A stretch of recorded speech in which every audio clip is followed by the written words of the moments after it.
Senior cricketers को आराम देने पर राशिद लतीफ बरहम। ये टीम को तबाह करने का पहला कदम है। Pakistan team rest in peace. Pakistan team के साबिक विकेटकीपर राशिद लतीफ ने अफगानिस्तान के खिलाफ स्क्वाड के ऐलान और सीनियर खिलाड़ियों को आराम देने के पाकिस्तान क्रिकेट बोर्ड के फैसले पर तनकीद की है। डॉक्टर नुमान नियाज को दिए गए डिजिटल इंटरव्यू में राशिद लतीफ ने बरहमी का इजहार करते हुए कहा है कि सीनियर खिलाड़ियों को आराम देने का फैसला मेरे नजदीक पाकिस्तान टीम की तबाही के लिए पहला कदम है।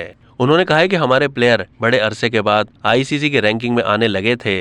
बाबर आजम आईसीसी के बेहतरीन प्लेयर बने। शाहीन शाह अफरीदी आईसीसी के बेहतरीन बॉलर बने। बाबर आजम को सरकार फील्ड सोबर्स अवार्ड से नवाजा गया। वो दुनिया के बेहतरीन बैट्समैन बनने लगे तो मैनेजमेंट कमेटी ने कहा कि अब हम लोग आ गए हैं, अब ऐसा नहीं होगा, अब जो करेंगे हम अपनी मर्जी से करेंगे। साबिक क्रिकेटर ने कहा कि जो लोग खुद 70-80 साल के हो गए हैं उनको जिंदगी में कभी रेस्ट नहीं मिला, उनको रेस्ट मिलना चाहिए, लेकिन अब वो पाकिस्तान क्रिकेट की किस्मत का फैसला कर रहे हैं। ठीक है, कर लें। इस सूरत हाल में कहा जा सकता है कि पाकिस्तान रेस्ट इन पीस।